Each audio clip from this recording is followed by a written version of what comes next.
Well, thank you very much. We'll start by signing three very important bills. And Will, would you discuss them, please? Yes, sir. This is H.R. 2808. This is the Homebuyers Privacy Protection Act. The congressman here was the lead sponsor, so I think maybe he John Rose, yes. Say more about it than I John, can. please.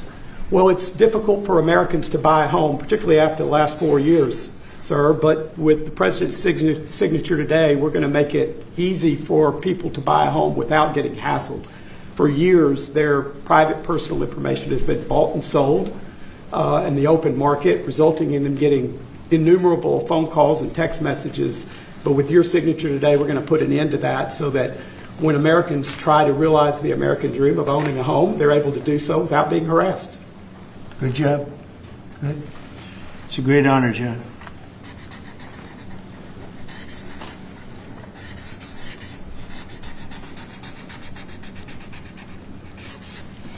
Okay, there it is. And that's going to help a lot of the homeowners of our great country. John, want to hold that? Sure. Thank you, John, very much. Thank you very much. Thank you very much. Okay, Will, you go ahead. And I want to leave you with this gift from a constituent back in Tennessee. Oh, I could use that at night. It's an American flag. That's very nice. I like that. Thank you, Mr. President. Thank you very much. That's very nice.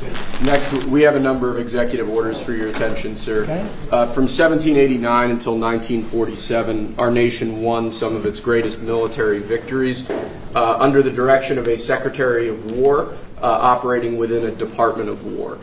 Today, with this executive order, you will authorize the current Secretary of Defense and the current Department of Defense to once again embrace this great lineage and once again be named the Secretary of War and the Department of War.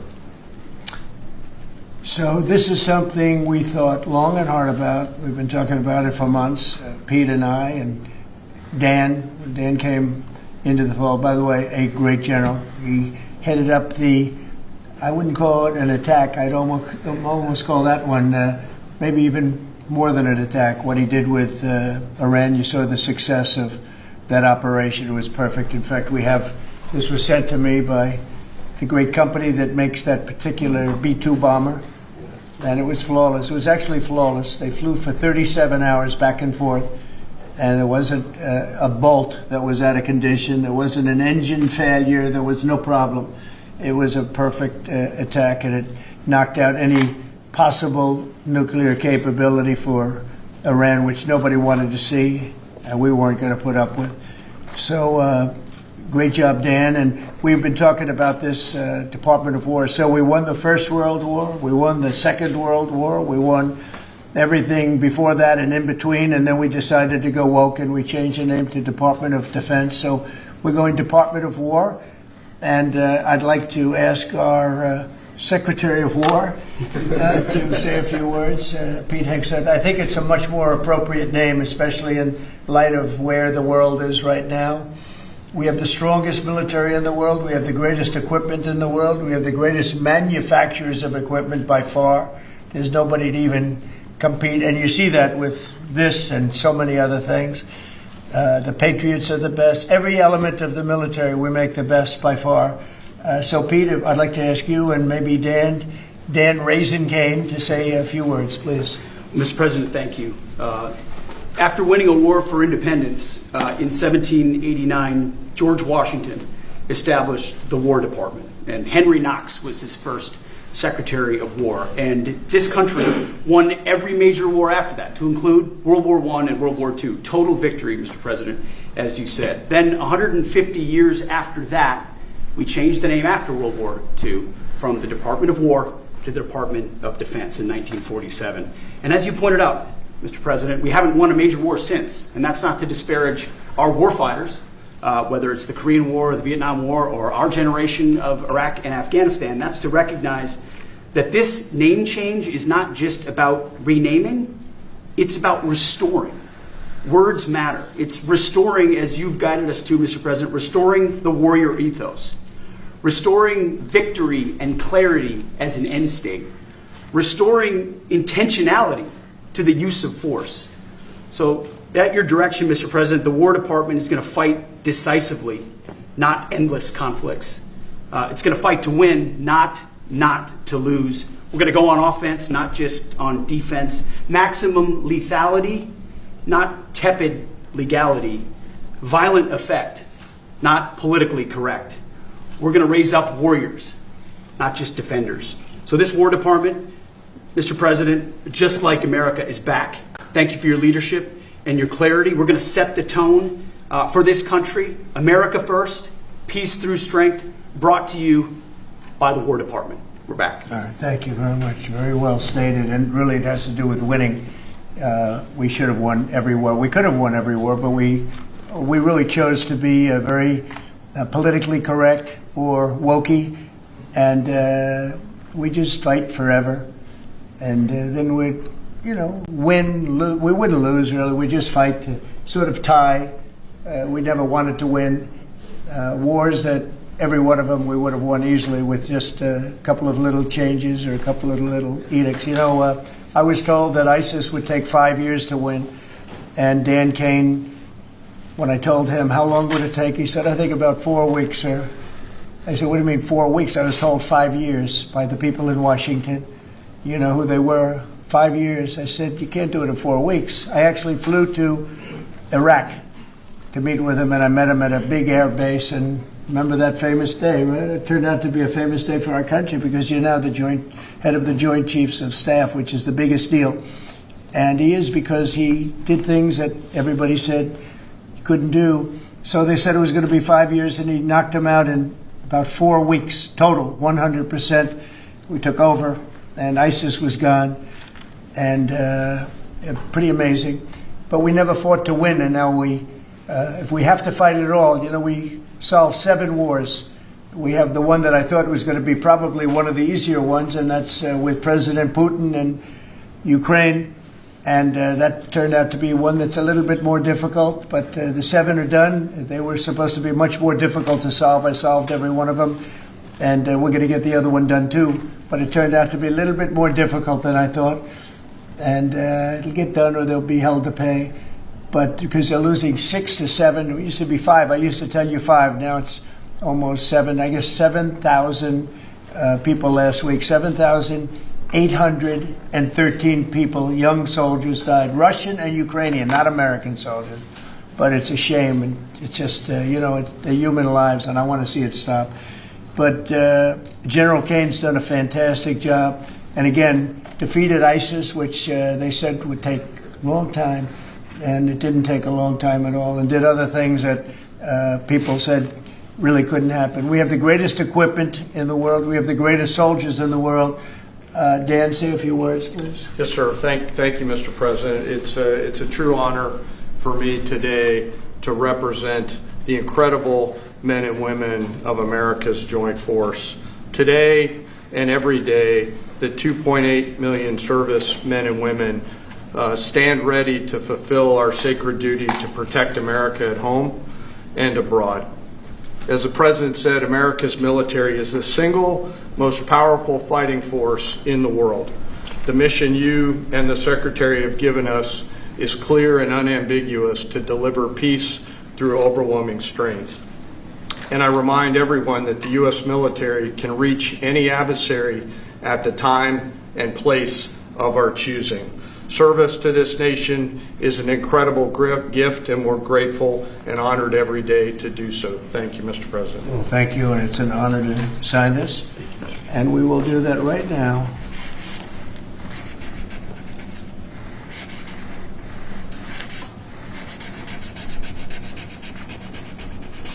I think that's a big one, I'll be honest.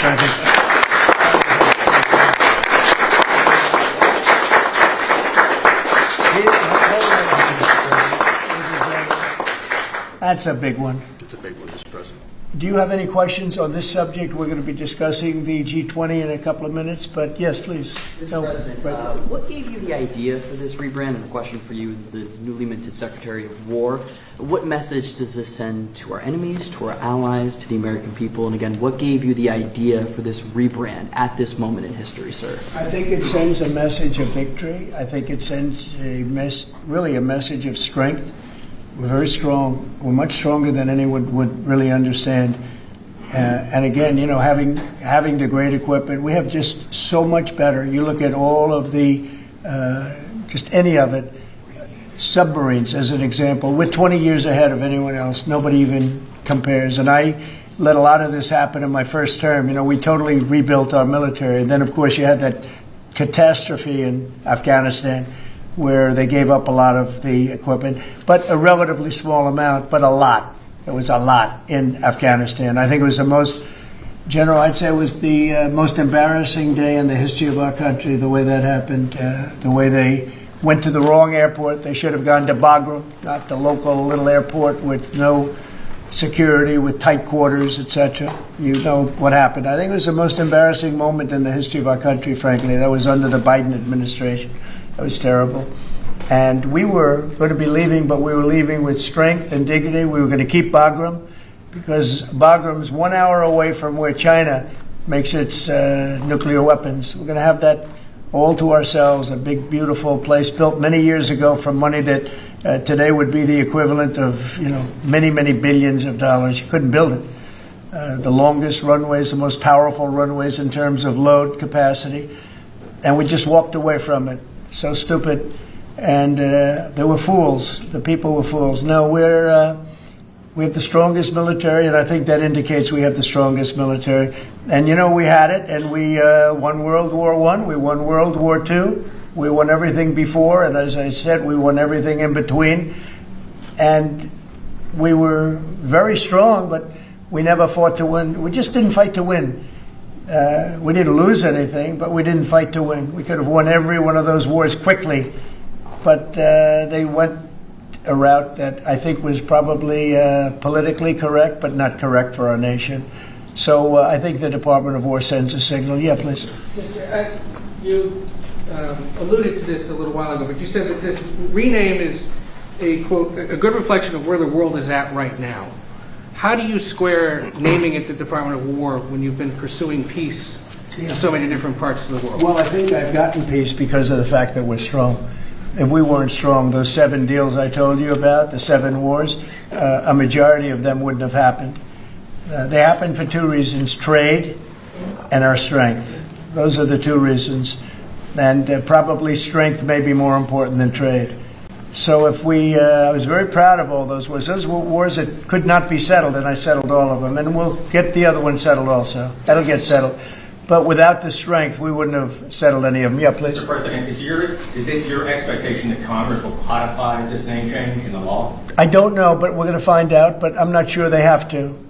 We're signing an executive order today, but we're going to find out. We're going to see. If they do, we're going with it, and we're going with it very strongly. There's a question as to whether or not they have to, but we'll put it before Congress.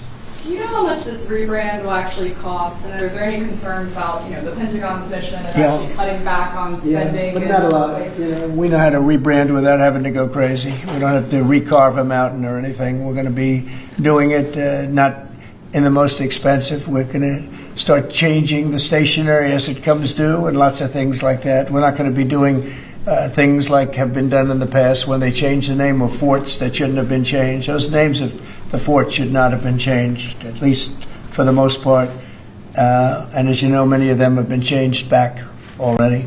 At the request of the communities, every one of those communities said, we want our name back, like Fort Bragg as an example. The people in that community wanted that name back. They refused to call it anything else but Fort Bragg. So we're not going to be spending very much money on that. Yes, please. When you spoke with the Europeans and Zelensky earlier this week, did you preview this for them, and did you say what security guarantees they might be involved in? This has nothing to do with anybody but the United States of America, the people of America. This is who I talk to about changing a name. This is a very important change because it's an attitude, and we know how to win. We've been winning, and we're going to win like you've never seen. Wait till these factories start to open up that are being built all over the country. You're going to see things happen in this country that nobody expects. We have over $17 trillion in investment coming into the country. We never did anything even remotely close to that. No other country has either, by the way. So you're going to see things that are pretty amazing. But It's really about winning. And what about the security guarantees aspect of that with Ukraine, sir? Well, we'll work that out. We'll help them. Look, we want to save a lot of lives, so we'll do something with that. I think people expect that. We'll help them.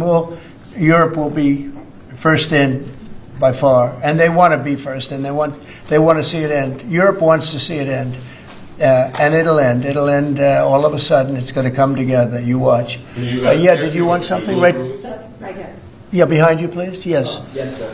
You haven't been shy about taking bold, decisive, offensive action to protect American values. Strikes in Iran, strikes this past Tuesday on the positively ID'd Trinidad Uruguay narco-terrorists. Is that going to be a critical function of the Department of War? It depends on the individual instance. You know, we don't want drugs coming in from Venezuela or anybody else or any place else, and we'll be tough on that.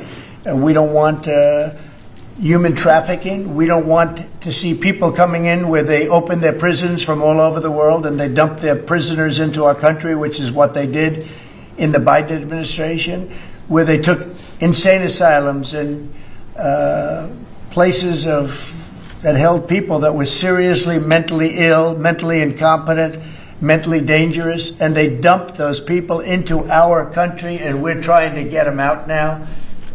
What they've done, what the Democrats and Biden have done to this country will go down in infamy. What they have done to our country, and especially that, you know, they created the worst inflation we've ever had. That's nothing compared to what they did with the people in our country right now. And we're getting them out, and it's not easy when you have the liberal judges destroying our country. But we've won them all. We've won it all, ultimately won it all. Hard process. It should be easier. We know who it is. We know exactly who we're looking for. We had 11,000 murderers dropped into our country. We've gotten a lot of them out. Or in some cases, they're so dangerous, we were afraid to get them out because they'd come back in. But for the last 120 days, 0 people came in. Can you imagine? This is me speaking, but these are figures developed by, they say, a pretty liberal group of people. They admit that 0 people came into our country. Think of that. A year ago, it was millions of people were coming in. Millions. They were coming in. You could look at them and you could say, big trouble. And that's what we have in our country. But we're getting them out, and despite that, we're doing really well. Yeah, please, Brian. Comment on recruitment levels across the military. Yeah. Well, the recruitment's the most exciting thing. So when I was campaigning for the office, numbers were coming out that the recruitment numbers, generally, you could speak to it better than anybody, the recruitment into the military, all branches of the military, and police and firemen and everything else. Anything having to do with like a public service, the numbers were horrible, record-setting bad. And now they're record-setting good. We're setting every record every month for recruitment. We're packed in the Army, Navy, Air Force, Marines, Coast Guard. My beautiful I love Space Command. I love Space. I see Space Command, but Space Force has been. We've got a waiting list of people wanting to go in. A year ago, especially a year and a half ago, you know, when I took the lead in the polls, which was very early, it really helped with the recruiting. And when I won from November 5th on, it's been amazing. And over the last 4 or 5 months, we're just packed. It was very hard to get police officers. Now the departments are loaded up. Everyone wants to be a policeman or woman. So it's been a great thing. General, do you want to talk about that? Sure. As you said, serving our nation is an incredible gift that we give, and the reward on that gift pays back exponentially year over year. And I think the young people of America are seeing the importance of service, and whether it's in any of our armed services or in local police, fire, or rescue, service is an important thing that I personally encourage, and I know everyone else in government service sees that same reward. And Pete, on recruitment, what do you think? I was down at Fort Benning, the newly properly renamed Fort Benning, yesterday, watching Army basic training, and they're so full they can't barely handle the throughput. It is truly historic across all the services, as you said. It's been a surge into the, I was going to say the Defense Department, but I will say the War Department, and that you might almost call it a vibe shift. An attitude shift, a feeling that the country is back, that service is back. And there were military families last year, Mr. President, that said, I don't know if I can recommend, I wrote a book on this. I don't know if I can recommend service to my son or daughter, given what's been done to our military. You heard it over and over and over again. And I hear from those same military families right now, sir, and they're saying, I recommend to my kids that they go into this department, this Pentagon, under this commander-in-chief, who they know you'll have their back and they want to serve. So it is historic, and it's the biggest reflection of how motivated Americans are by your leadership, sir. You know, really, it's nothing more than spirit, love for the country. I guess the esprit de corps, as they say, you have more of that than we've had maybe ever, frankly. But to see a turn over a period of less than a year, I would say, but to see a turn, nobody wanted to go into the military. Now everybody wants to go into the military. Jennifer, you wanted? Yeah, there's some new reporting on North Korea and this Navy SEAL incident in 2019. Can you say if the administration has engaged with North Korea on that incident since it happened recently? Yeah. And then can you share some records? I don't know anything about it, no. I'd have to, I could look, but I know nothing about Can you it. confirm that it happened? I don't know anything about it. I'm hearing it now for the first time. Okay, great. And then on the Hyundai incident in Georgia with the arrest of some workers, construction workers at the plant, have you heard any feedback from Hyundai? I just heard about that a little while before the news conference, and I would say that they were illegal aliens, and ICE was just doing its job. But I know nothing about the instance. It happened a little while ago. Okay. There has been some pushback on that, though, from South Korea already, and of course, they pledged to invest $150 billion in the U.S. Just here, last week. Are you concerned? Well, and they have the right to sell cars and things in our country. It's not like a one-sided deal. Are you concerned at all about your immigration agenda potentially clashing with these economic goals? Well, we want to get along with other countries, and we want to have a great, stable workforce. And we had, as I understand it, a lot of illegal aliens, some not the best of people, but we had a lot of illegal aliens working there. So, look, they're doing their job. That's what they have to do. These are people that came through with Biden. They came through illegally. They came into our country. So we have to do our job. Mr. President, the now Department of War has been involved in the crime cleanup in D.C. You tasked Congress with proposing and passing a crime bill. What are some things that you would really like to see codified in that crime bill? Well, I think one of the things is the cashless bail. It's killing it. When that came out, the first time, that's when you saw the real big crime start to happen. Cashless bail, what a disaster that is. You murder somebody, you don't have to put up bail, and you go out in the street and you murder somebody else. That's what's happened. It happens so often. And that's one of the things. And other of the things you're reading about, is a standard, but just a certain toughness. I have to say, one of the elements of fascination for people over the last period of time has been what's happened to D.C. So we've gone from one of the most dangerous cities in our country to what they call a safe city. It's a totally safe city. In fact, I set up dinner in Washington, D.C. next week. I wouldn't have done that, to be honest. I would have had an obligation not to do it before I came into office, or even at the very beginning when things were so corrupt and so dangerous out on the streets. So Washington, D.C. has had virtually no crime. We even have a mayor that's admitting to it, and she's a, liberal Democrat, in all fairness. She's a person that hasn't gotten exactly along with Republicans over the years. And she said she's never seen anything like it. So Washington, D.C. is a totally safe city. We have virtually no crime. It's gone from the most unsafe city in the United States, almost, just about, to one of the safest cities, maybe the safest city in the United States. That's a tremendous compliment to our military, what we did. The National Guard's done a fantastic job. Yeah, please. Mr. President, can I ask about Florida real quick? Florida House Speaker Daniel Perez was at the White House yesterday as part of a leadership summit. Yes. And I understand you met with him separately. Mr. President, what did you talk about? And also, did you explore him running for Florida Attorney General? I didn't. We didn't talk about that, but he's done a fantastic job. He's respected all over the country, really. He's a leader, and he's done just a fantastic job. We didn't discuss anything having to do with his future. I'm sure he'd be very good at that. My second question, Alligator Alcatraz, sticking with Florida, a major ruling appeals court blocked a federal judge in order to close it, and it can remain open for now. Your reaction? I think they've done a fantastic job in building it, the governor and everybody else that's been involved.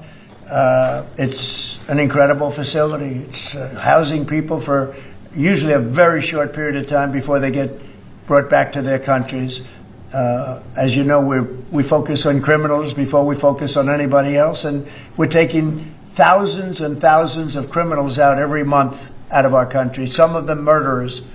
And I think Florida's done a great job by building it, and whether it's Alligator, Alcatraz, or anything else you want to call it, I was there. I visited with the governor, with other people. I guess Nikki was there. Tom Homan's been there a lot. A lot of people have been there from. It's an amazing facility for what it is. It's not a hotel. It's not supposed to be a hotel, but they've done a great job with it. And I'm very happy with the judge's decision. You also mentioned Venezuela. I want to ask one more follow-up question on that. On the U.S. strike on the boat tied to a Venezuelan drug cartel, the Maduro regime is pushing back today. In fact, they say the U.S. seeks regime change through military threat. Your reaction to those words, and also, would you like to see regime change in Venezuela? Well, we're not talking about that, but we are talking about the fact that you had an election which was a very strange election, and to put it mildly. I'm being very nice when I say that. I can only say that billions of dollars of drugs are pouring into our country from Venezuela. The prisons of Venezuela have been opened up to our country. They've taken their prisoners, the worst prisoners, murderers, Tren de Aragua. The worst prisoners that you can ever imagine are now happily living in the United States of America. Now, many of them we've gotten out. It's not easy to get them out because of the liberal system that we're working with in many cases, not in all cases. But millions and millions of dollars and billions of dollars of drugs are pouring out of Venezuela and other countries. Look, China, what they're doing with fentanyl is a terrible thing. It comes through Canada and it comes through Mexico, but a lot of it's coming through Venezuela. Venezuela's been a very bad actor, and we understand that. And when you look at that boat, you see the bags of whatever it is there. Those bags what those bags represent? Hundreds of thousands of dead people in the United States. That's what they represent. Yeah, please. Mr. President, your reaction to the jobs report this morning? Well, I'm going to talk about that in a minute. We have our great people here, so I'll talk that in a minute. Let's talk about this. We'll give a couple of because these two people want to get to work on the Department of War. So let's keep them first. Yeah. Mr. President, the DOJ is reportedly considering a ban on transgender people owning guns after the Minneapolis shooting. Do you think that they should... Are we talking in the military? In general. Okay, I thought you were talking about in the military. I'll refer to that then differently. Because it's not a military question, I'll be able to pass on that very nicely unless you'd like to talk about it. Pete doesn't want any part of that question. Yes, please. Mr. President, who do you blame for losing India to China? In your post earlier today in the morning, you did put that out. I don't think we have. I've been very disappointed that India would be buying so much oil, as you know, from Russia. And I let them know that. We put a very big tariff on India, 50% tariff, very high tariff. I get along very well with Modi, as you know. He's great. He was here a couple of months ago. In fact, we went to the Rose Garden, and the grass was so soaking wet. It was such a terrible place to have a news conference. I said, well, let's use a beautiful white stone emblematic of the White House, okay? And it's been very well received. But we had a news conference on the grass. That was my last news conference I had on the grass because everybody sunk in. You probably sunk in. Every reporter out there, they ruined their shoes. We made that change. It's been a really well-received change. Yeah, please, go ahead. On Venezuela. You've sent F-35s down to Puerto Rico. You've sent naval vessels into the Caribbean.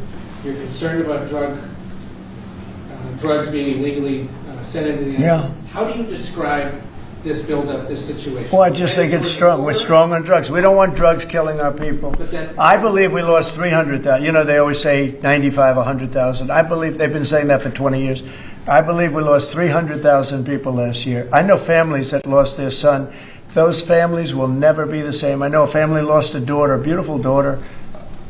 In fact, it was like she took something that she thought was like a minor deal, and it turned out to be riddled out with fentanyl, the size of the head of a pin, and you're dead. And no, we're stopping the drugs. We're going to save a lot of people. Look, whether it's 100,000, but it's not. It's 350,000 people died last year from drugs.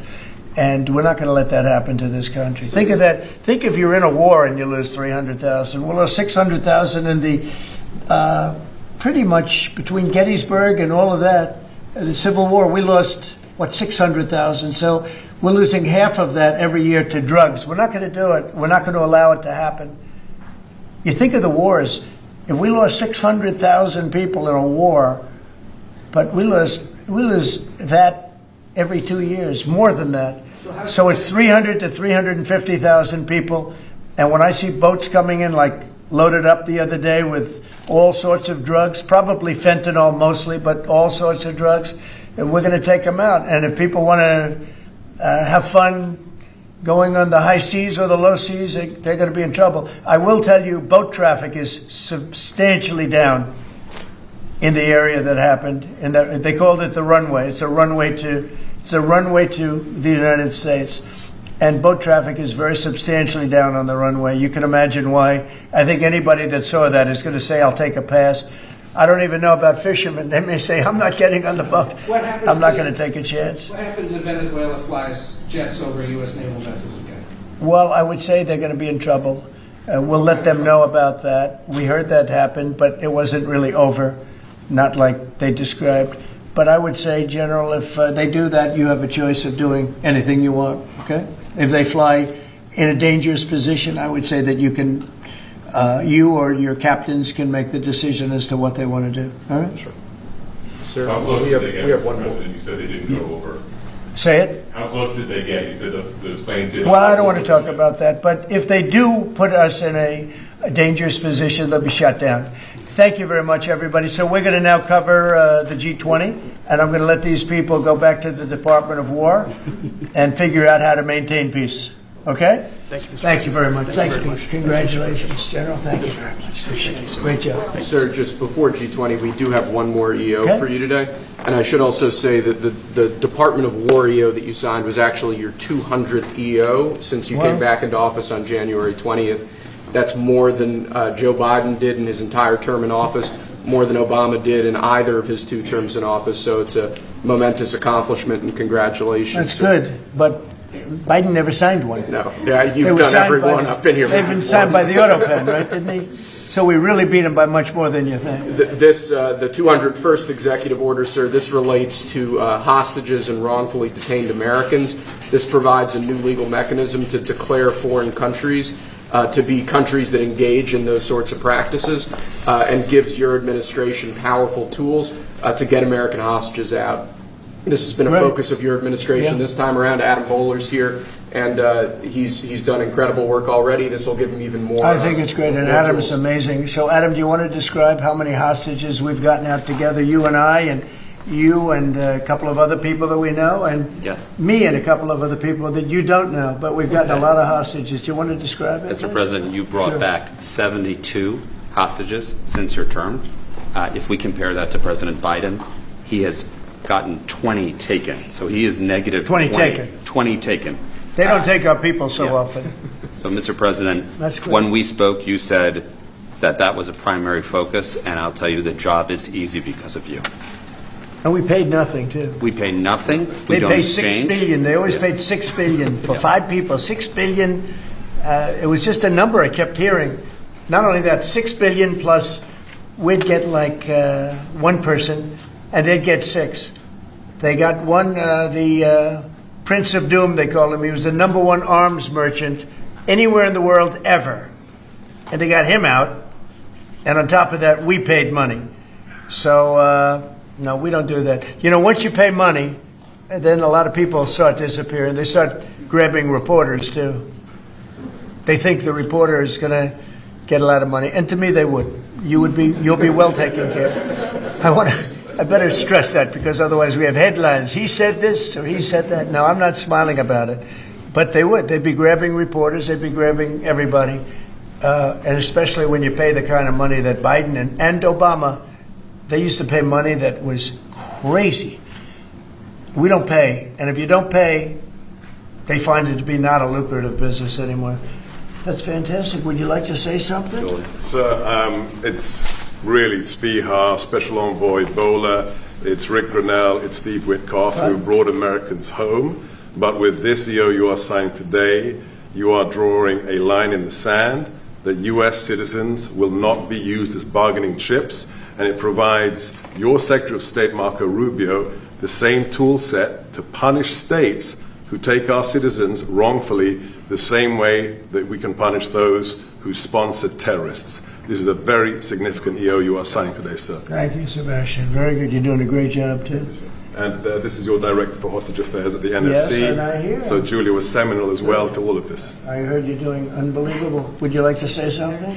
Absolutely. It's a outstanding EO, absolutely unprecedented action against those foreign adversaries who would take our people. They now know they are on notice, and it's not acceptable. And if you take our people now, you will pay. You know, Adam gave up a job where he was making tremendous amounts of money, big stuff, top of the line, Wall Street. And he wanted to do this. He wanted to do hostages. I offered him other jobs, too, very big jobs. He said, I was shocked, actually. He didn't want them. He wanted to do hostage negotiation. And pretty amazing. Thank you very much. Appreciate it. Appreciate it. Thank you all. Do you have any questions for them on this very important subject? I think it shows a lot of your leadership as far as fighting for Americans and fighting for humans. And to think that, Joe Biden went in negative territory. Oh, he went way negative. Way negative, and you're actually making progress on this. I think this does send a message to the world that we don't negotiate. We're going to stay strong in that type of what they call business. Well, one little anecdote that may be of interest. We were told by numerous families who had missing loved ones during the Biden administration that this building, Biden's National Security Council, told those families not to talk about their missing loved ones, to be quiet, not to create any pressure on Biden and on Jake Sullivan, the key propagator of the Russia hoax. This administration has met with those families on a weekly basis. Right. People like Adam, yourself, sir, your envoys are doing everything to get every single American home. Not to tell them not to talk about their loved ones, but bring them home. Well, I can tell you one story that was amazing. A few weeks ago, very little written about it, but there should have been. But it was a very nice gesture. The head of Belarus, who's a very respected man, strong person, strong leader, he released 16 hostages. John Cole, a lawyer who works for me, great lawyer actually, one of the greatest lawyers. But John Cole was over there, and he heard that they had hostages. And you know about this. 16 people he released. And I just want to thank the head of Belarus. But while John was over there, they had, I believe, another 1,400 hostages. Now, not from us, from places all over the world. And just pretty tough place, in all fairness. But they had 1,400. And I believe they're going to be releasing a lot of those 1,400. They're not... I think very few, if any. We got pretty much ours back, and we didn't pay anything. But I very much gave my respects to the leader of the country. Was again, he's a very strong man, but he's got 1,400 or 1,500 or a large number, and we're talking about releasing them. Some are political, I guess. A lot of them are political. And looks like they're going to be released at some point in the pretty near future. So it's a great thing. They have to respect your country. If they respect you and they respect your country, they release it. If they don't, then you have to pay $6 billion. I mean, $6 billion. Can you imagine that, paying $6 billion? Kind of related, but not really. But could you comment on Tina Peters, who's been locked up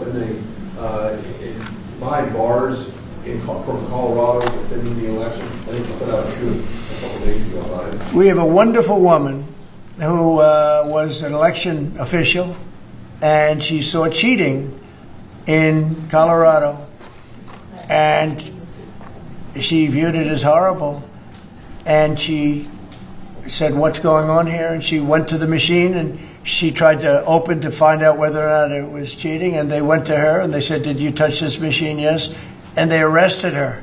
They arrested her instead of the people that did the cheating.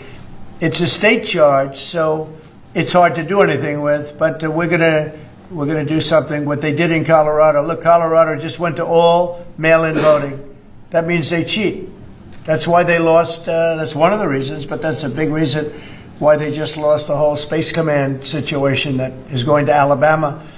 But when you have mail-in voting, you have nothing but cheating. But this woman is a real patriot, and they put her in jail for a long time. She's 72 years old, 73 years old, and she wanted to find out. She didn't do anything. She touched the machine. She looked at the machine. She's trying to find out what was going on. And they went and arrested her for doing that. And it was supposed to be the other way around. I'm glad you brought that up. They should let her go. Let her out. Thank you. Yeah, please. This isn't really a subject that's talked a lot about, Mr. President, but what about your team's strategy has made them so effective in getting a record amount of these hostages, many of whom have been forgotten about home? I think they respect us. They know we're not going to pay. Adam is a great negotiator. Steve Witkoff is a great negotiator. Seb is a great negotiator. They're all smart people. They're a little bit natural negotiators. Some people aren't good negotiators. There's nothing you can do about it. And they're afraid of you, sir. Yes. Yeah, well, maybe. I don't know. I hope so, or whatever. We have the best I'd like to say respect, but whatever it takes. Yeah. I actually say whatever it takes. But we've gotten a lot of people out, and we'll continue. We don't have too many in. How many are you working on right now? There's not a lot left. Yeah, we got most of our people out. We got them mostly back. Mr. President, do you have an update on the negotiations to release the rest of the hostages in Gaza? We're in very deep negotiation with Hamas. We said, let them all out right now, let them all out, and much better things will happen for them. But if you don't let them all out, it's going to be a tough situation. It's going to be nasty. That's my opinion. Israel's choice, but that's my opinion. They got to let them out. You got 20, plus you have about 38 dead people. Young, beautiful, dead people. And I'll tell you, the parents want them every bit as much, almost more, than as if their son or daughter were alive. But you have many dead people that are coming out as part of the deal. It's 20 people, but I think of the 20, there could be some that have recently died, is what I'm hearing. I hope that's wrong. But you have over 30 bodies in this negotiation. Can you believe? I mean, we negotiate for people that are living here. We know that at least 30 people are dead, and we're negotiating to get them out. The parents want them back so badly, as if they were alive. Every bit as much. It's really pretty amazing. It's very sad. I'm in the middle of it. And I put out the other day, I said, we want all 20. We don't want to, I was the one with myself and my people, Steve Witkoff and Jared Kushner was great on this. But they got a lot of people out. We got almost all of them out. They're down to 20. But Adam, we got like a tremendous number out. But I always said when you get down to the final 10 or 20, you're not going to get them out unless you're going to do a lot. And doing a lot means capitulation. That's no good either. It's a very tough situation. But I put out the other day, let them all out. Every single one. No more twos and ones. We'll give you one this week, and in 2 months we'll give you two more. And there's negotiation going on right now. Okay. And real quick, what is the biggest challenge negotiating with Hamas right now? 10 to 20, what do they want to let them free? Well, they're asking for some things that are fine. Look, you have to understand, you have to remember October 7th. People forget October 7th. It's not an easy thing to forget, right? But people forget, or they maybe purposely forget October 7th. So, you have to put that into the equation very strongly. It's amazing. Some people even deny it. They deny it. They're crazy. But I've seen tape that's as violent as anything that you can imagine. Many of you have seen those same tapes.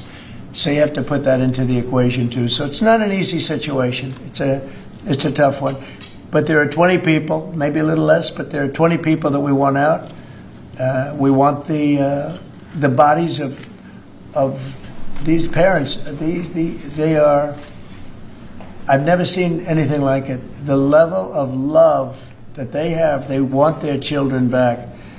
And I see demonstrations, big demonstrations in Israel about the hostages, not about the war, about the hostages, which puts Israel in a tough position because it's tough to prosecute a war when you have people they want the 20 people back. They just want them back very badly, and everything that goes with it. So it's very sad. Thank you very much. We're going to talk now about the G20.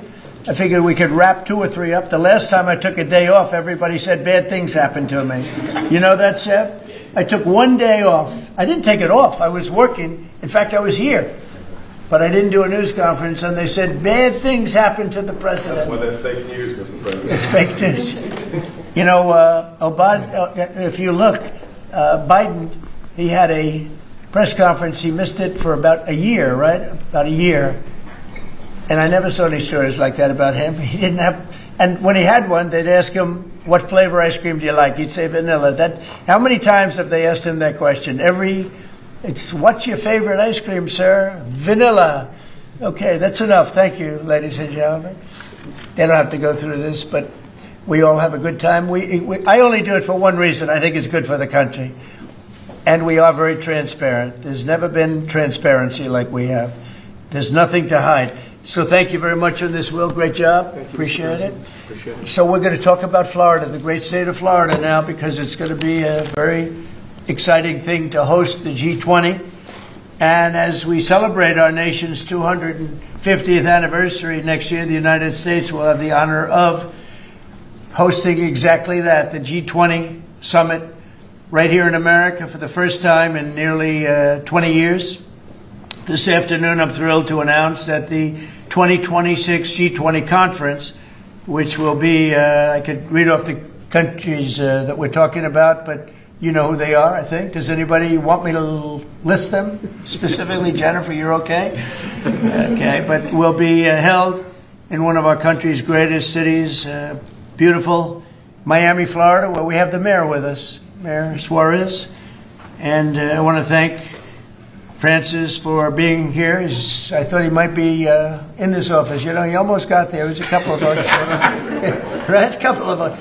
It's not as easy as they think, right? It's not that easy. But he's an amazing guy, very popular in Florida. The agenda for next year's summit is being organized by Treasury Secretary Scott Bessent, who is right here. Hi, Scott. I saw him standing over there, nice, tall, good-looking guy, but he moved very quickly. Carolyn, you did a good job. Does Caroline do a good job, would you say? Is she a star? How do you compare with the last administration's person? No? You don't want to get into that. Yeah, I think we're very happy with Caroline. But Scott Bessent is talking about a good job. He's done a fantastic job, and we're very proud of him. He's very much involved with the G20. And the NEC director, Kevin Hassett, is truly a talented guy. And he's certainly being thought of to go to a different position, and we'll find out about that pretty soon. I don't know. Would you like to be that? I won't ask you that question. I think, who wouldn't want it? I think it's the greatest position in the world. You come out, you make a speech, and then you go away for 30 days or 40 days, and you come out, make another speech. The market goes up or down depending on what you want to say. I've never seen an easier position than that. Unfortunately, you need good instincts, so we have somebody in there now that doesn't have them. We call them too late. But it will focus on unleashing economic prosperity by eliminating the burdensome regulations, unlocking affordable energy, and pioneering new technologies. And it's going to be very important. The United States is already leading by example, and America is the hottest country anywhere on earth. We have more being built under construction now than they think anybody that they've ever seen. I mean, literally, some of these places are just really unbelievable what they're building, the size. If you spent $50 million on a shopping center someplace, it's a big building, pretty big building. But when you spend $50 billion on essentially a building is going up for $50 billion. They're going to be building their own electricity. and many of them have been given permits already to go, and they're starting construction. Some have started construction quite a while ago, and very early in the administration. We let them do that. You know, we have a grid that's obviously an old grid. It's been around for a long time. We could never handle the kind of numbers that you're talking about in terms of electricity, and we're letting them build their own plants. They build their own plants with their structures. So they build their structure, they build their buildings, and they build an electric producing plant with it, like Con Edison in New York that I grew up with, and like others that make electricity. They make it for New York. These plants will make it for their building, for AI. Then you have a lot of the car plants going up. Most of them won't need that kind of electricity, but they have the right to do that also. So we're allowing companies to build electric plants. They've become, essentially, Scott, I guess they become utilities, right? If you think about it. And it's very exciting. We're going to end up with more electricity than China, and it's going to be built at no cost to us. And I'm telling them, build more than you need, and you'll sell it back into the grid. So they'll be able to sell it back into the grid on top of everything else at no cost to the American taxpayer. It's very exciting. And frankly, if we didn't do that, we wouldn't be leading with AI. We wouldn't be probably even doing any AI. It would be 20 years to get an approval. So they're building massive amounts of electricity as we speak. We've eliminated $5 trillion worth of federal regulations, another big thing since I took office. And if you remember the first term, we took out more regulation than any other president in history times. You could add the top 4, and they wouldn't come anywhere close to what we were. That's one of the reasons we had such the most successful 4 years of any president economically. And this is blowing it away. I think this will blow it away. When these plants start to even getting close to opening, I think you're going to see numbers that we've not seen before. And we've increased oil production by more than 300 barrels a day. That's a lot. Blue-collar wages are rising at the fastest rate in 60 years, and trillions of dollars of investment is pouring into the USA. It's going to be over $17 trillion very shortly, and nobody ever thought a thing like that was possible. What made it possible were, number one, they were happy with November 5th. They were happy with the election. And number two, the tariffs are bringing countries in. I mean, it's so vital to our country. It's before the courts now, and I hope we're going to do very well. We had 4 great opinions just come out, as you know, from judges. In a couple of cases, there were Obama-appointed judges that felt they had to do what was right for the country. So I respect that greatly. I respect them for doing it. But we have very strong opinions, and it'll end up going to the Supreme Court. And it's just vital for the country. Vital, absolutely. We're at a level that we've never thought we'd be at, and it's because of the tariffs. Countries are pouring into our country because of you avoid tariffs if you build here. If you don't build here, you pay a lot of money. But if you build here, so what people are doing is they're coming in, they're building here. No different than what other countries have done to us. But we have a big advantage over other countries. We have a market that we built up during our 4 years that was amazing. We took a commanding lead during that 4-year period. So it's a very exciting thing, but I look forward to showing our incredible success to the world when we visit Miami next year. And I'd like to ask Mayor Suarez, truly a highly respected gentleman who's loved in his city, and we're going to do a great job. We're going to work together and do a fantastic job. Mayor, would you say a few words, please? Of course. Thank you, Mr. President. It's a tremendous honor to be with you here today in the Oval Office to make this historic announcement, just looking at the sign, which is so beautiful. Good job. Yeah, it's a great job. As you know, Mr. President, you were elected by double digits. You were the first Republican president over 30 years to win Miami-Dade County. That's right. And you did it because you followed through on your promises. And in Miami, what we're doing is we are following through on those promises as well. We've kept taxes low. We've kept people safe. We've leaned into innovation. We've grown 150% in the last 10 years. We've created one of the most intriguing ecosystems in the world. And this decision is not only generationally important for the city, but it puts the city on the map as one of the truly great global cities. So on behalf of all of the workers of Miami, those that work in the hospitality industry, I know you own many hospitality assets and properties, all of the small business owners who are going to benefit economically from having the G20 in Miami. Tremendous benefit. It's going to bring in millions and millions of dollars. We just say thank you. We thank you for believing in us, We thank you for highlighting our city in a time where we have the lowest homeless rate in 11 years. We're on the precipice of having the lowest homicide rate in history, and with the lowest taxes. So we're following your America First agenda, and we're creating success in, Miami's the greatest city in the world, we believe. Thank you, Mayor. We'll see you down there. We'll see you down there before then, but we'll see you down there. Scott, would you like to say a few words? Yes, sir. So we're excited to have the G20, and what's important about the G20, President Trump's America First initiative does not mean America alone. It means America leads. So we will be holding the G20 in the capital of the world, Miami, next year to showcase the beginning of President Trump's second term. Will be a year and a half into it. We will have done peace deals, tax deals, trade deals. We've made the U.S. the best place to come, start a business, have tax certainty, energy certainty, and regulatory certainty. And it's going to be an exciting event. And the U.S., just as the President was saying earlier about the Defense Department of War, the U.S. is back on the international stage as a leader. We have whittled down the G20 back to basics. We are making it work for the American people better than ever. We have the G20 had become basically the G100 this past year. So it will be a concentrated group in Miami, seeing the best America has to offer with American leadership, thanks to President Trump. Thank you very much. Great job, and a great job you're doing. Kevin, would you like to say a few words? Sure. Mr. President, I think this G20 meeting, where the world leaders will come to the great city of Miami, is going to be viewed as one of the most important meetings in global history, because what's going to happen is the golden age is going to be documented so well in the data by next summer that you're going to have one of the best speeches written for you that you've ever seen, because we're just going to be talking about the accomplishments of the next year. I think so. A lot of these plants are going to be open by then. Yeah, exactly. And a lot of jobs are coming in like I think we've never seen before. It's going to be great. Monica, would you like to say something? Thank you, Mr. President. We're so looking forward to having the United States of America host the G20 in Miami in December of next year. And we're also looking forward to having this as a showcase of American strength, vision, innovation, and power under your bold leadership, Mr. President. It is going to be the G20 in the Trumpian golden age.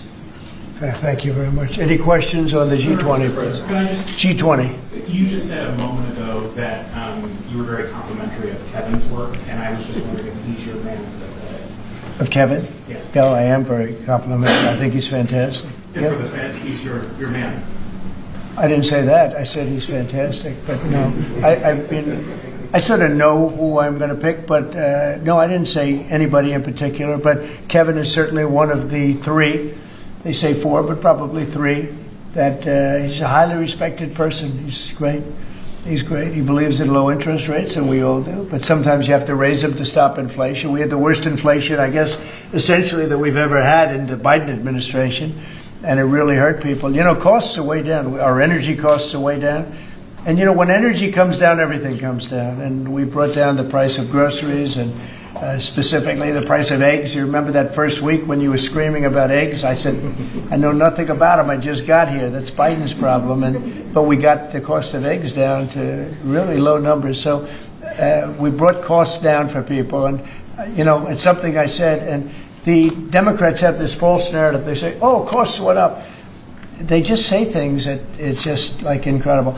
If you look at energy, I think you're going to be at $2 a gallon with cars very shortly. $2. It was $4, $5 under the Democrats. It's like a massive tax cut.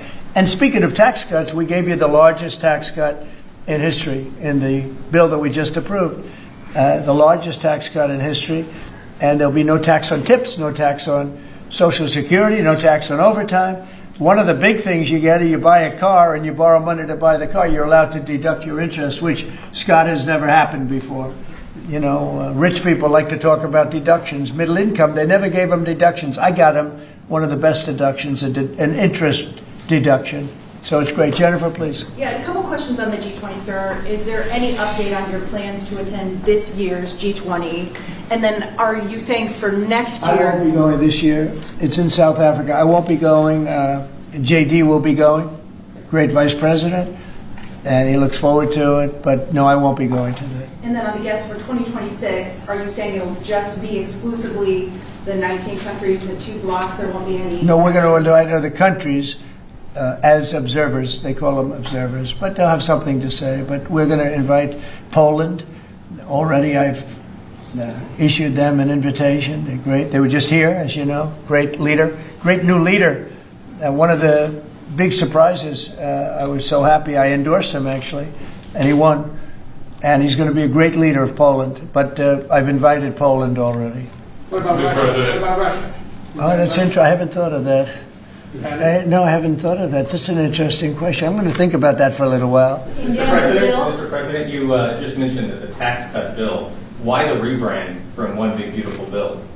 Oh, I just save words. I said the bill. It's one big. I actually call it the great. I actually call it the great big beautiful bill. But it's a lot of words. Is that how you want Republicans to kind of talk about it? When they I just want them to say what's in it. It's an incredible bill for the middle class, for the working person. You know, we are a party of the working. It used to be the opposite. The Democrats were for the working people, and the Republicans were supposedly for the rich. The Republican Party's taken in millions of people, and the Democrats have lost millions of people. They've gone crazy. Honestly, I think they're crazy. What's happened to them, I don't know. They suffer major Trump derangement syndrome, and it's turned out to be actually a disease, but it's a disease of weak people and stupid people, because all we do is we cut taxes, we create great policy. Their policy is so terrible. They refuse to acknowledge, as an example, I see today, it's a big debate again, the women, they don't want men playing in their sports. They don't want it. The Democrats want men to play in women's sports. I saw the great governor, we have Governor Youngkin, talking about it today, that the woman who's running against our Republican candidate, who's excellent, is like so much into the, men being able to use women's bathrooms. Okay, what's that all about? Men playing in women's sports, wants open borders. Again, once they want, actually, after what we've gone through with millions, I think 25 million people came in from prisons, from mental institutions, drug dealers, drug addicts. They're pouring into, they poured in. Now we have none coming in. The border's been sealed for a long time, actually almost since I got into office. Remember when the Democrats said we need legislation? I didn't have any legislation. I said close the borders. And now the borders, for the last 4 months, not one person has been allowed to come into this country illegally, not one. Done by people that would normally like to see you look bad. Those are the numbers. So it's been an amazing job. Yeah, please. Mr. President, this is going to be a major event and a major meeting for South Florida, for you, for Mayor Suarez. I know this is not until next year in Miami, but do preparations begin today? And if so, what is being done? They've already begun. We first had to deconflict our Basel with the dates, and so we have already started doing that. And so thanks to the president's team. He started a long time ago, actually. If you knew him, he was working on this long before this press conference. Yes, sir. It's in good shape. Going to be great. Mr. President, we learned this morning that we've lost 78,000 manufacturing jobs this year. How do you explain? Well, one thing we have is, we have the interest rates are too high. That was, a matter of the Fed. But the other thing is, so many different elements aren't included yet. And one of the things we've learned, and we learned that the hard way, watching over the last few months, are the corrections that people have been making. They'll say you're losing jobs, and then they'll say, by the way, we have a correction a month later of, 100,000 jobs are missing. They actually had a correction once of 850,000 jobs. But I'll let Kevin just speak about that a little bit, because I heard him speaking about it this morning. I thought he did very well. Please. Well, thank you very much, sir. Well, I think that if you look at the indicators, there's capital spending boom, industrial production at an all-time high. The Atlanta Fed says GDP now is north of 3%. And so all the indicators are saying that things are really strong. And what we've also seen is that Goldman Sachs put out a study yesterday that said that the August number tends to be really messed up because of seasonal adjustment things, and they tend to be revised way up. And so I think if they were revised up, which has happened on average over the last 15 years by about 60,000, then everything else would make sense. But right now we're puzzled about the BLS numbers and looking forward for new leadership there to make it so that the numbers are more reliable. And again, we're building, they've started building all of these factories and plants, including car factories. Car factories are coming back. We lost more than 50% of our car production over the years. And I think we're going to get all of it back. It's coming back in really rapidly. Really, we're building a lot of car plants. Indiana, places that you don't think of it so much are taking, but also Detroit, lots of places it's coming in where I think we're going to get everything. We've lost it over a period of 40 years, and I think we're going to get it all back in a very short period of time. And big ones, big plants, incredible plants that were never going to come back. Without the tariffs, they wouldn't have come back. And I think without the election on November 5th, they wouldn't come back either. The election was very important also. Yeah, please. As we've been here, Mayor Adams of New York has announced that he's staying in the mayoral race there. Can you react to that, but also tell us? No, I mean, he has to do what he wants to do. No, I mean, he's free to do what he wants. It would seem to me, and everybody in this room, including you, that the only way you're going to beat the communists, because you have a communist running, which is fine. I'll have to deal with a communist in New York City. I never thought that was going to happen. This is something I didn't think was going to happen, Scott. You're going to have to explain this one, because we're going to have a communist mayor. It would seem to me that if he stays in, if you have more than one candidate running against him, it can't be one. If you have one candidate, if he's the right candidate, I would say that Cuomo might have a chance of winning if it was a one-on-one. If it's not one-on-one, it's going to be a hard race. And we'll get used to a communist, and he's going to have to go through the White House and get approvals for everything. And we're going to make sure that New York is not hurt. We want to make sure that New York is cherished and taken care of. And so I didn't know he was running or not running. But you didn't offer him an ambassador? No, I didn't do that. No, I wouldn't do that. It's nothing wrong with doing it, but I didn't do that. The outcome of G20, we understand that it'll be held at Doral. Yes, it's going to be at Doral, yeah. You considered that with the G7 last time you decided against it. Why go forward with it now? Well, I think that everybody wants it there because it's right next to the airport. It's the best location. It's beautiful. Beautiful everything. They actually requested that it be there because the location is the best, and we will not make any money on it. We're doing a deal where it's not going to be money. There's no money in it. I just want it to go well, and it's going to be each country will have its own building. I think it'll be really a beautiful thing, and Doral's been very, very successful. One of the most successful properties in the country, and frankly, it's the problem is in December. That's the biggest month in Florida. So, using it for you can't get a room in Florida in December, January, etc. That area, and that's the time we're talking about. So, from that standpoint, it's not good, but we want to make sure it's good. I think Doral would be the best location, and again, they'll have their own buildings. It'll be incredible for them, and being like 10 minutes, less than 10 minutes from the airport. And it's a big airport, international. All of the planes will be able to land, go right into their quarters. So I think it'll work out very well. Earlier on your Fed answer, sir, you said that you're looking at maybe 3 candidates. Or 3 candidates. Should we interpret that you like Secretary Hegseth in his current role? Well, I like him too, but I had him as a 4th. I had 4. You were talking about 4. Now I'm talking about 3. He told me I'm not leaving.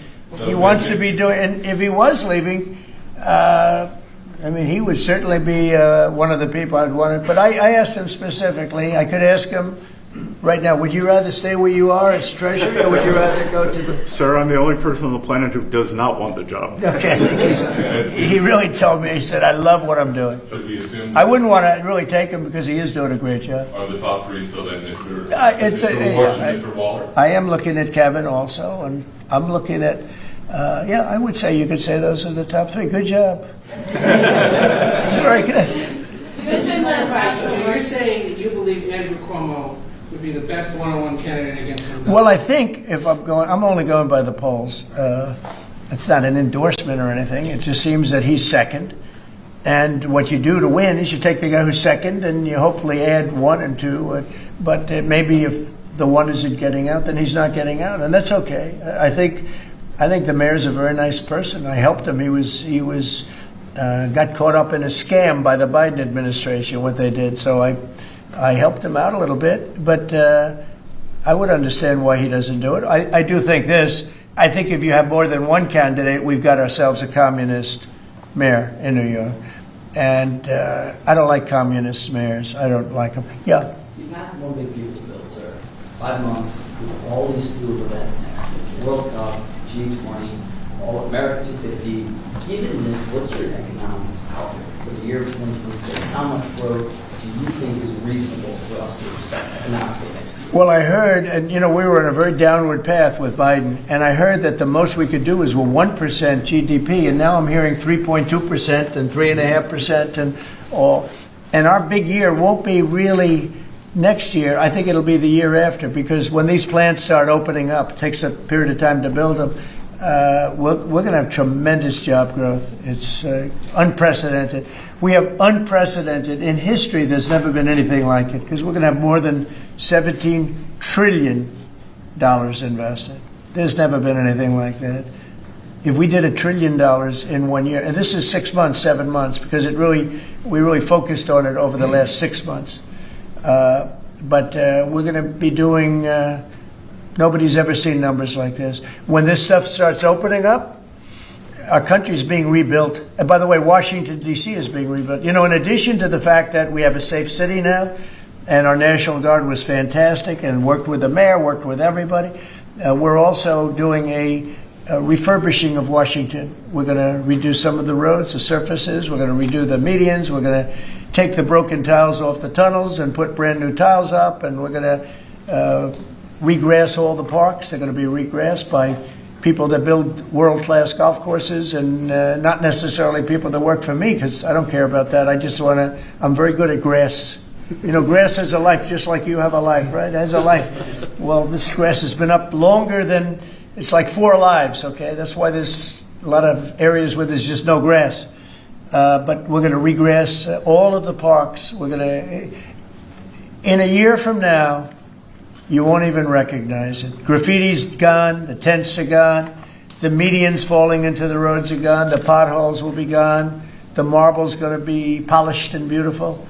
It's all going to be beautiful. We're working with Clark Construction, who's one of the, well, definitely the biggest here, one of the biggest in the country, and they've been great. And we're going to do about a 10-mile radius from the White House, from the Capitol, looking sort of at both of them, go right in the middle of both of them and start drawing circles.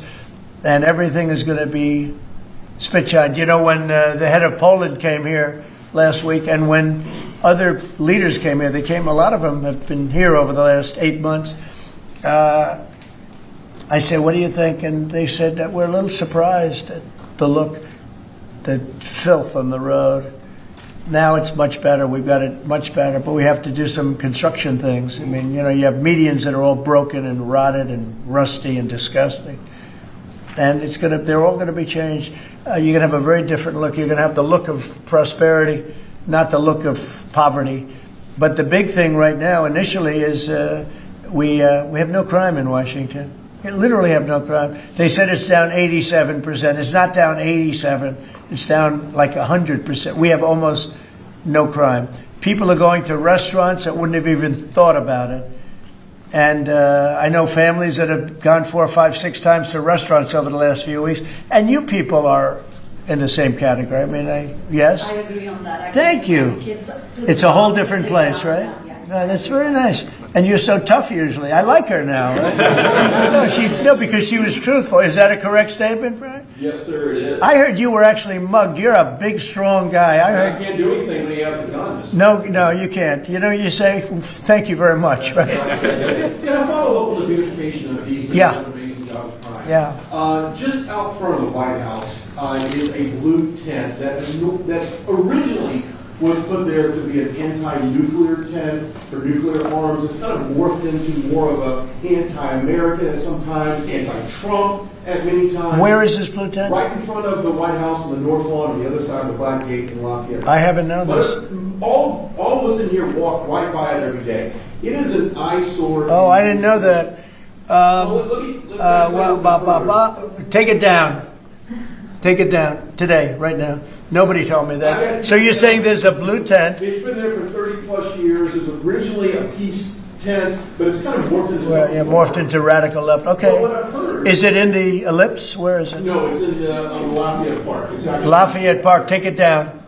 Okay. Okay. What's interesting about it is that I've had people tell me it's a public health hazard because people sleep in there, they eat, there's rats. Yeah. But also it could be a national security risk because people can hide things in there, they can Okay. weapons in there. We're going to look at it right now. We have removed over 50 tent sites. Not 50 tents, hundreds and hundreds, maybe 1,000.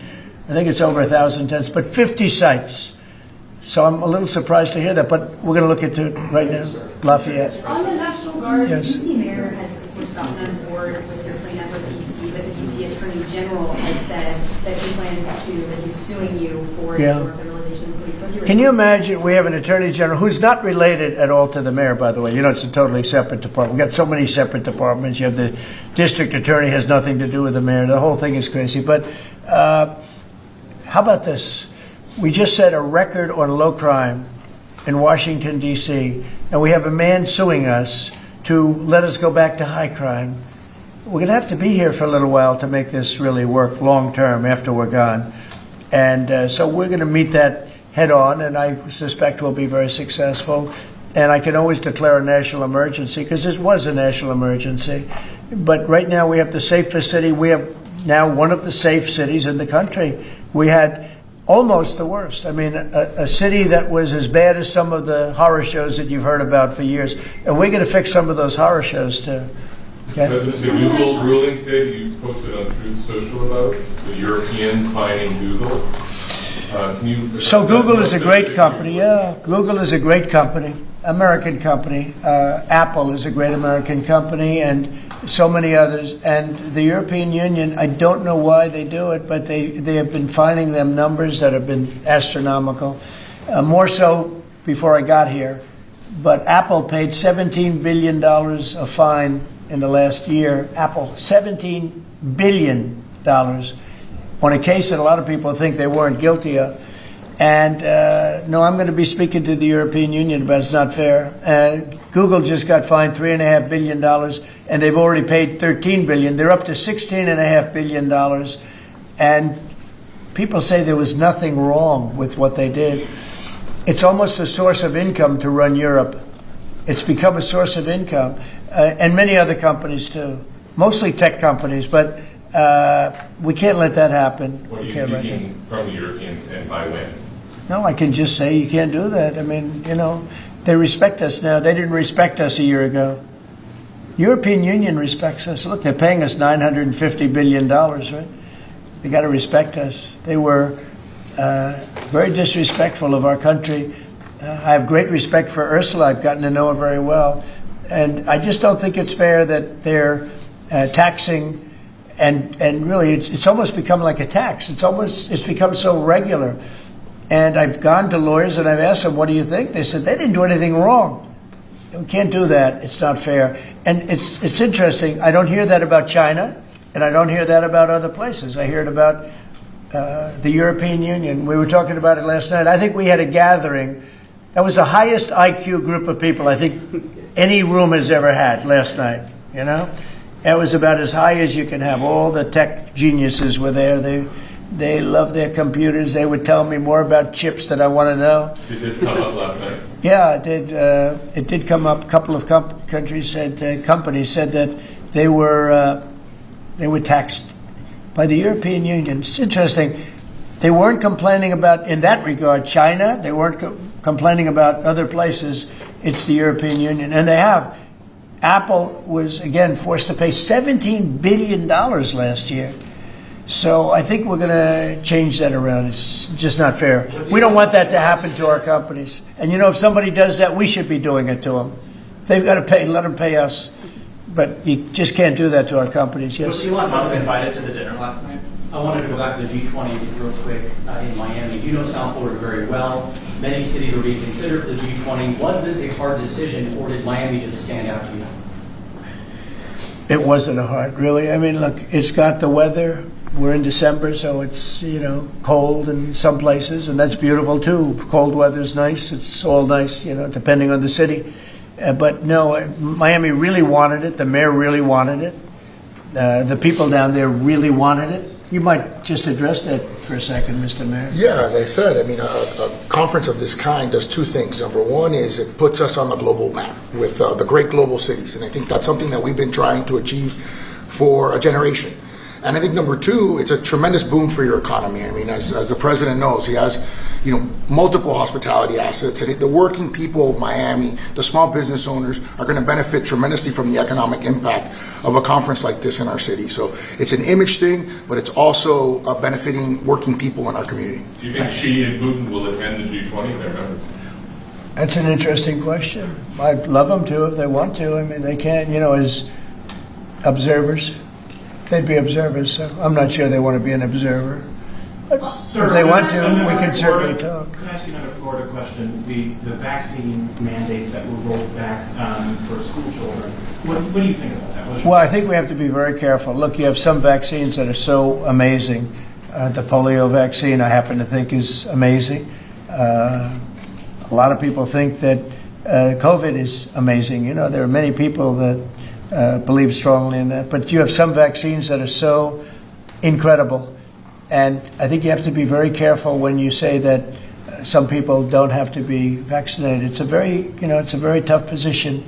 So I'd give you an answer. I'll give you a feeling. But just initially I heard about it yesterday, and it's a tough stance. Look, you have vaccines that work. They just pure and simple work. They're not controversial at all. And I think those vaccines should be used. Otherwise, some people are going to catch it, and they endanger other people. And when you don't have controversy at all, I think people should take it. Okay. One more follow-up on your comments on the taxes. On the upcoming tax bill, are you discussing, do you want that new tax bill to eliminate inflation from calculating capital? When you say the upcoming tax bill, because when you have an upcoming, we just passed the biggest tax cut in the history of our country. So there's nothing upcoming. There's something that we just passed. So we passed the biggest tax cut in the history of our country for the middle class, for the worker.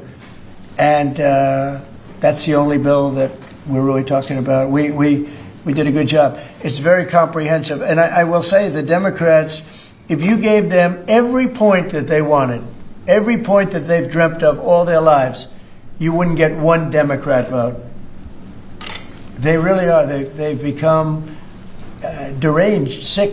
It's crazy. If you gave them a list of the top 10 things that the Democrats wanted and you put them in a bill to get passed, you wouldn't get one vote. It's the only thing they have. They stick together, but they're dying. They're down to 16% approval rating, the lowest rating in history for either party. And we have the highest rating we've ever had. The Republicans have the highest rating we've ever had.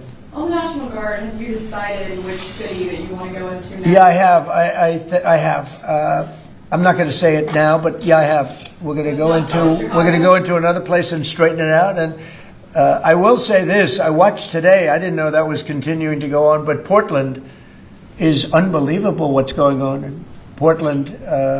The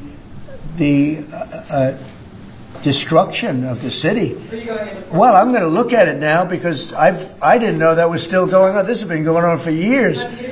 So we'll be able to stop that very easily. We'll be able to stop. But that was not on my list, Portland. But when I watched television last night, this has been going on. You wouldn't be standing if you were the mayor. You would be. Can you imagine what they're doing? They're walking in, throwing smoke bombs into the store. These are paid terrorists. Okay. These are paid agitators. These are professional. I watched that last night. I'm very good at this stuff. These are paid agitators. They get paid money by radical left groups, not radical right groups, radical left groups. And they get paid a lot of money. And you see it with the signs. They all have perfect signs that are printed. They look as good as that sign. Those signs aren't made in basements. They're made at professional printing offices, and they cost a lot of money. These are paid agitators, and they're very dangerous for our country. And when we go there, if we go to Portland, We're going to wipe them out. They're going to be gone, and they're going to be gone fast. They won't even stand the fight. They will not stay there. They've ruined that city. I have people that used to live in Portland. They've left. Most of them have left. But what they've done to that place is it's like living in hell. Yeah, go ahead. Thank you for your statement before. AP is reporting that you would be banning visas to delegations who will be attending the UNGA, the UN General Assembly, including Brazil. Your reaction on that, sir? That who's banning them? The Trump administration. Well, we are talking about things. We're very upset with Brazil. We tariff them very high because of the fact that they're doing something that's, very unfortunate. I love the people of Brazil. We have a great relationship with the people of Brazil, but the government of Brazil has changed radically. It's gone very left. It's gone very radical left, and it's hurting Brazil very badly. They're doing very poorly, very, very poorly. So we'll see. And are you ready to reset relations with India at this point? I always will. I'll always be friends with Modi. He's great. Prime Minister, he's great. I'll always be friends, but I just don't like what he's doing at this particular moment. But India and the United States have a special relationship. There's nothing to worry about.